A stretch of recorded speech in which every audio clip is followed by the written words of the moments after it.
Bem, gente, voltamos aqui, tá, para dar continuidade às influências do pensamento de Karl Marx no pensamento sociológico, tá? E aí é importante, né, que a gente, por exemplo, frise algumas questões. Então, por exemplo, escolhi o texto do Louis Althusser, né, para justamente a gente tratar essas questões. Como eu já disse para vocês, existem inúmeros teóricos, Gramsci, Lukács,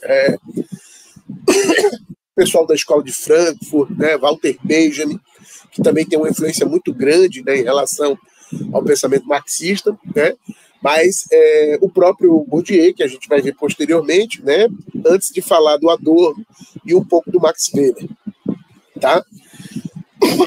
Desculpem aí, porque a minha garganta tô ruim ainda, tossindo direto, mas vamos lá. Então, Ideologia e Aparelhos Ideológicos do Estado é um livro clássico do pensamento marxista, escrito por Louis Althusser, tá? Entre os anos de 1960 e 1970, ok? E aqui a gente vai ter uma clareza maior e melhor sobre o problema da educação no pensamento marxista, tá? Então vamos aqui para a página 17, ok? Vamos aqui para a página 17 desse livro, né, para que vocês possam vislumbrar justamente essa perspectiva, né? E qual é a discussão ou qual é o grande problema? O grande problema que o Althusser já apresenta é justamente a reprodução da força de trabalho, tá? A classe burguesa, ela precisa fazer essa reprodução, ela precisa fazer com que o trabalhador se desenvolva para trabalhar, entendeu? No mercado capitalista ou na sociedade capitalista. Consequentemente, a escola é usada para isso, é usada para formar essa força de trabalho, é usada para construir, né, e a perspectiva dos trabalhadores. E observe, é nessa perspectiva, tá, da expansão do capital que a escola se torna uma realidade. A escola, na verdade, ela vai virar uma realidade entre os séculos XVIII e século XIX, finalzinho do século XVIII e século XIX, e ela vai se tornar algo presente, né, e todos, né, vão defender a escola, como eu disse, como eu mostrei para vocês, né, no programa, na crítica do programa de Gotha, né, os próprios socialistas, os anarquistas vão defender essa escola. Por quê? Porque a escola traz inúmeros elementos, ela traz inúmeras perspectivas e ela vai ser encarada também como uma possível perspectiva de uma educação libertária, de uma educação libertadora, revolucionária e crítica, que é possível isso acontecer. Tá?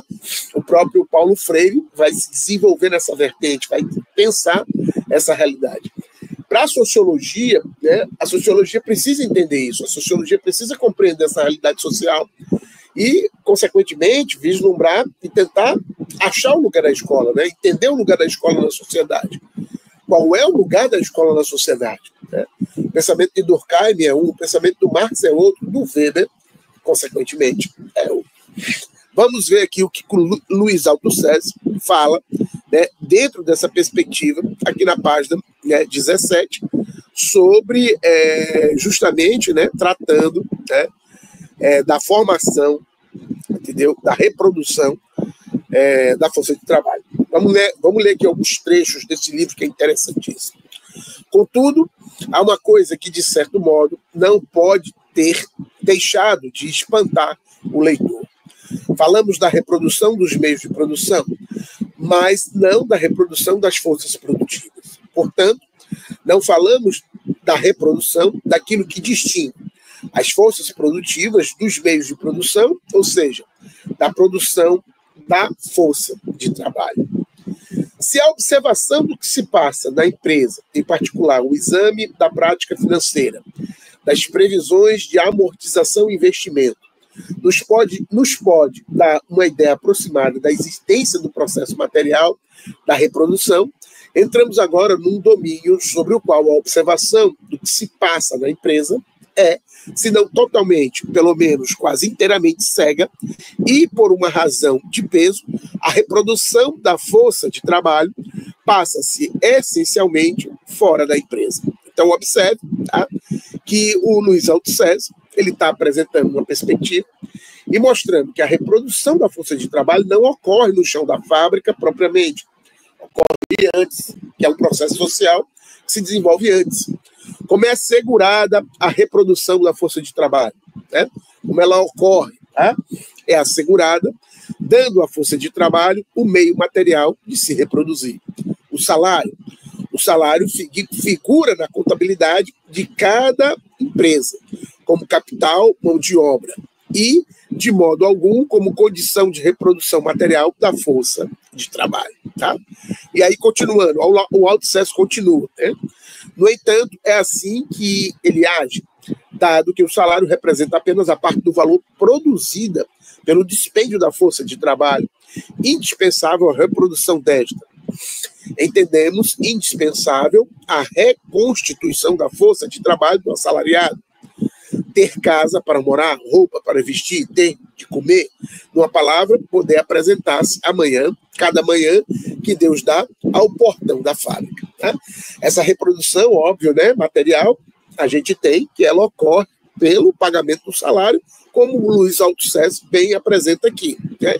E ele acrescentando-se, indispensável a alimentação e educação dos filhos, nos quais o proletário se reproduz. Uns X exemplares, podendo X ser igual a 0, 1, 2 e etc., como força de trabalho. Na página 19,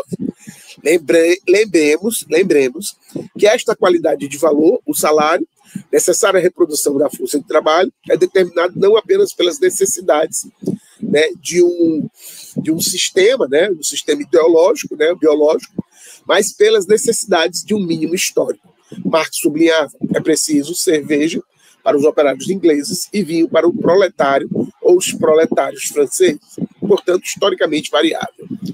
Indiquemos também que esse mínimo é duplamente histórico pelo fato de não ser definido pelas necessidades históricas da classe operária reconhecidas pela classe capitalista, mas pelas necessidades históricas impostas pela luta, né, de classes proletária. Luta de classes dupla, contra o aumento da duração do trabalho e contra a diminuição dos salários. Porém, não basta assegurar a força de trabalho as condições materiais da sua reprodução, para que ela seja reproduzida como força de trabalho. Ou seja, não basta o salário para fazer com que o trabalhador possa viver e todo dia possa reproduzir a força de trabalho. Não basta somente isso. E Luiz Altussers consegue perceber isso, entendeu? Bem fortemente, bem claramente. Dissemos que a força de trabalho disponível devia ser competente, isto é, apta a ser posta a funcionar no sistema complexo do processo de produção. O desenvolvimento das forças produtivas e o tipo de unidade historicamente constituída das forças produtivas, no momento dado, produzem o seguinte resultado: a força de trabalho deve ser diversamente qualificada e, portanto, reproduzida como tal. Então, observem, né, que o Luiz Altussers está dizendo que a força de trabalho deve ser, entendeu, qualificada para poder, entendeu, fazer e desempenhar suas atribuições. Cada vez mais a gente foi percebendo ao longo do século XIX que o processo de letramento, a alfabetização, era essencial para a classe trabalhadora, para ela poder desenvolver, né, as suas funções, mas as funções de reprodução do próprio capital. Então, era necessário qualificar o trabalhador. E aí vão surgir as escolas profissionalizantes, vão surgir, por exemplo, aqui no Brasil, é um período histórico dos anos de 1930, da era Vargas, que vai surgir o Sistema S. Né? O que é o Sistema S no Brasil? Senai, Senac, SESI e... esqueci aqui. Senac, Senai, SESI e SESC. Pronto, o Sistema S, né? É o Senai, Senac, SESC e o SESI. O Sistema S no Brasil, quando surge nos anos de 1930, surge com a função de qualificar a classe trabalhadora, a indústria, a fábrica. Isso era de suma importância, entendeu? Por quê? Porque a classe trabalhadora, ela também se reproduzia, ou necessariamente devia se reproduzir dentro dessa perspectiva da qualificação. Tá? Então vejam aqui ainda a concepção de Luiz Altussers. Diversamente, segundo as exigências da divisão social técnica do trabalho, nos seus diferentes postos e empregos. Ora, como é que esta reprodução da qualificação diversificada da força de trabalho é assegurada no regime capitalista? Como ocorre a qualificação? Diferentemente do que se passa nas formações sociais escravistas e feudais, esta reprodução da qualificação da força de trabalho trata-se de uma lei tendencial a ser assegurada não em cima das coisas, aprendizagem da própria produção, mas e cada vez mais fora da produção, fora da fábrica, fora da indústria, através do sistema escolar capitalista e outras instâncias e instituições. Então, o que o Luiz Althusser está dizendo, gente, é que a reprodução da força de trabalho necessária para a sociedade capitalista, ela ocorre dentro da escola. E isso é importante a gente frisar, tá? Muito importante. Ora, o que se aprende na escola vai-se mais ou menos longe nos estudos, mas, de qualquer maneira, aprende-se a ler, a escrever, a contar. Portanto, algumas técnicas e ainda muito mais coisas, inclusive elementos que podem ser rudimentares ou, pelo contrário, aprofundados, de cultura científica ou literária, diretamente utilizáveis nos diferentes lugares da produção. Uma instrução para os operários, outra para os técnicos, uma terceira para os engenheiros, uma outra para os quadros superiores e etc. Observem o que o Luiz Althusser está colocando, que existem vários modelos de processo de reprodução, né, dessa força de trabalho pelo sistema escolar. Aprendem-se, portanto, saberes práticos, ok? Mas, por outro lado, e ao mesmo tempo, quem ensina estas técnicas e estes conhecimentos, a escola ensina também as regras dos bons costumes. Vejam lá, entendeu? Que é uma crítica ao próprio Durkheim. Luiz Althusser é francês, né? Formado na sociologia francesa. O pai da sociologia francesa é o Durkheim.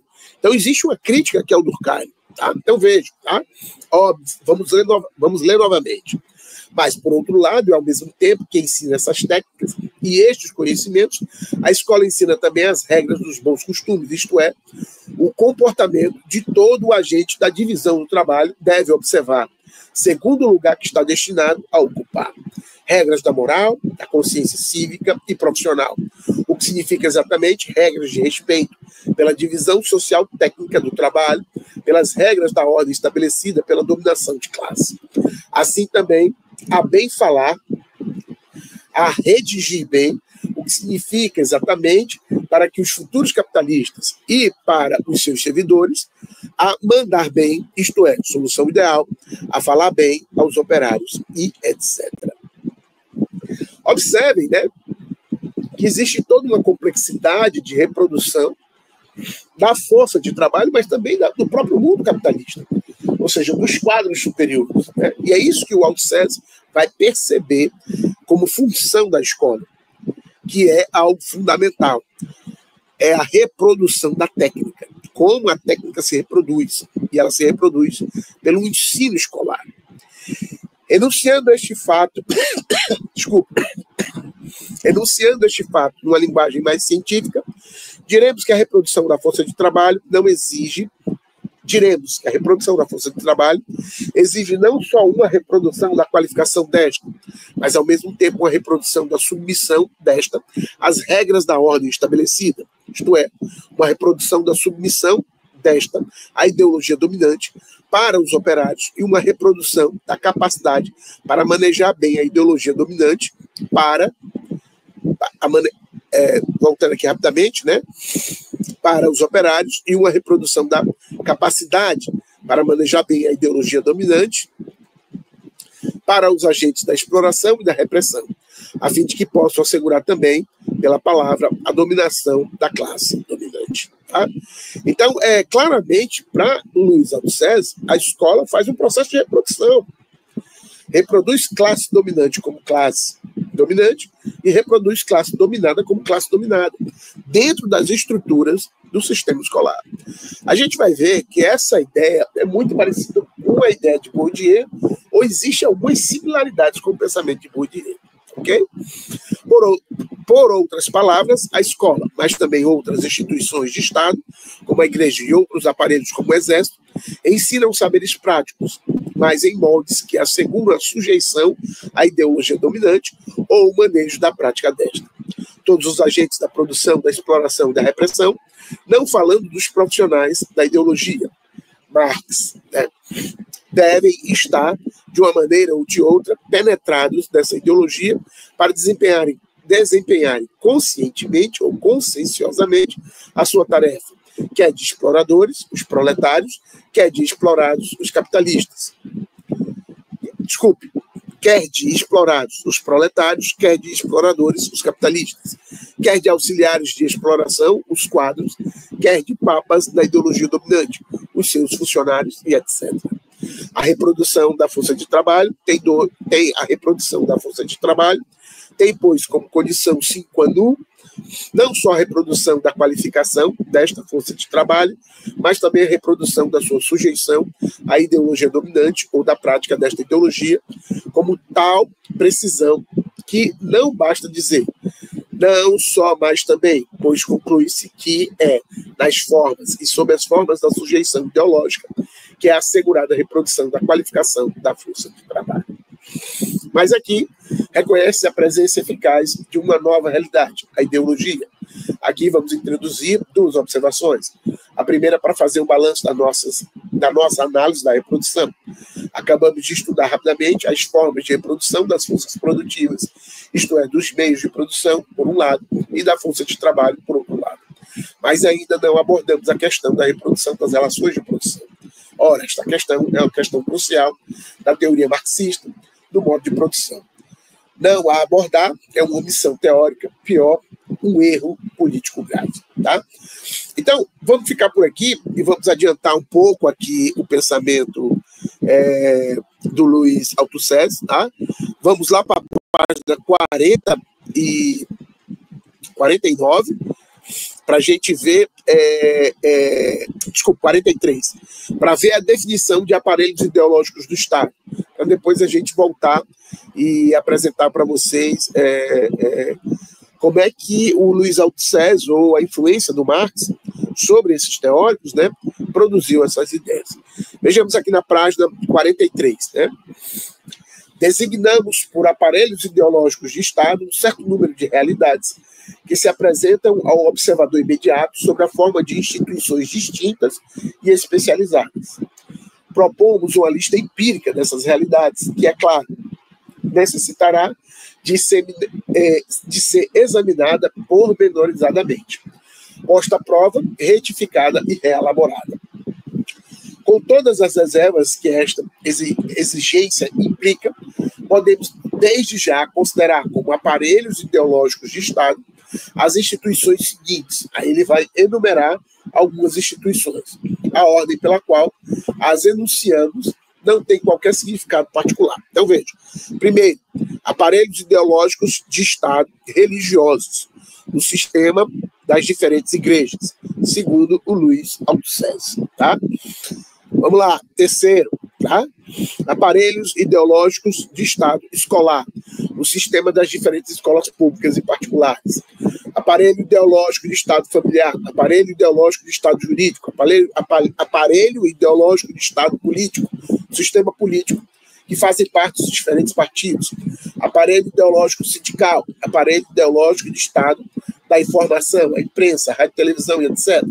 E o aparelho ideológico de Estado cultural, letras, belas artes e, né, os esportes. Né, os esportes, tá? Então, veja, no pensamento do Luiz Althusser, e aí é muito complicado, logo de cara, né, vocês percebem um certo absolutismo na ideia do Althusser.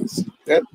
O Althusser, ele acredita, ou ele pensava, né, que esses aparelhos de Estado só faziam uma reprodução da força de trabalho de acordo com as expectativas da classe dominante. Posteriormente, outros críticos vão vir, né, depois do próprio Luiz Althusser, e vão dizer, não é bem assim, entendeu? Realmente, por exemplo, o Estado burguês, ele faz a reprodução da força de trabalho de acordo com o que ele almeja. Mas não significa que a força de trabalho, né, vai realmente responder àquela ideologia que ele, de certa forma, passa ou repassa né, para todos os trabalhadores.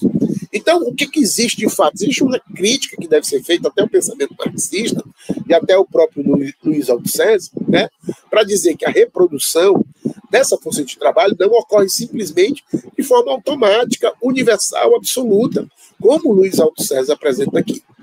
Mas é interessante a gente observar o livro do Luiz Althusser para entender um pouco da influência do pensamento de Karl Marx no pensamento da sociologia ou de alguns, né, sociólogos, quando eles analisam o processo educacional, sociologia e educação.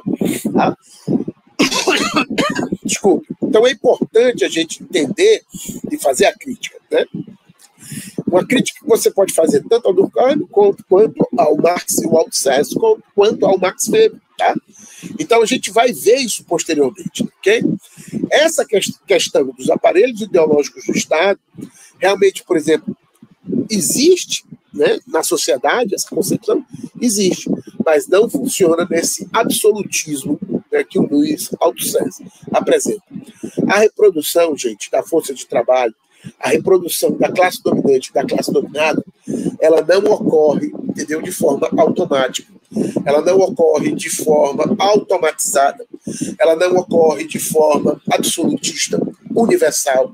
Existem inúmeras interferências, inúmeras linhas de fuga, vamos dizer assim, falando, né, como Deleuze, né? Existem inúmeras concepções que atravessam essa realidade, que fazem com que a reprodução, de fato, ela não ocorra 100% como a gente achava que deveria ocorrer. Tanto é que, quando eu citei anteriormente para vocês o pensamento da Hannah Arendt, né, quando a Hannah Arendt escreve, né, aquele tópico do livro, entre o passado e o futuro, né, a crise da educação, é justamente isso que a Hannah Arendt vai colocar. Não significa que a geração mais nova vai ser reproduzida da mesma forma como a geração mais velha quer que seja. Não ocorre dessa forma, entendeu? Porque senão não existiria transformação, né? Se isso ocorresse, a pessoa que, por exemplo, nascesse trabalhador ia morrer trabalhador. A pessoa que nascesse patrão ia morrer patrão. E não é assim que funciona. Existe uma complexidade social muito maior, tá?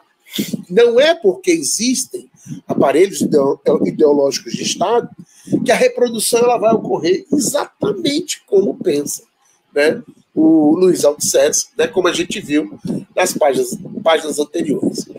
Bem, gente, ficamos por aqui, tá? E já na próxima aula vamos apresentar um pouco do Pierre Bourdieu, também um francês, sociólogo francês, e, posteriormente, passar para o Max Weber e o Adorno. Valeu, gente. Um abraço. Até mais.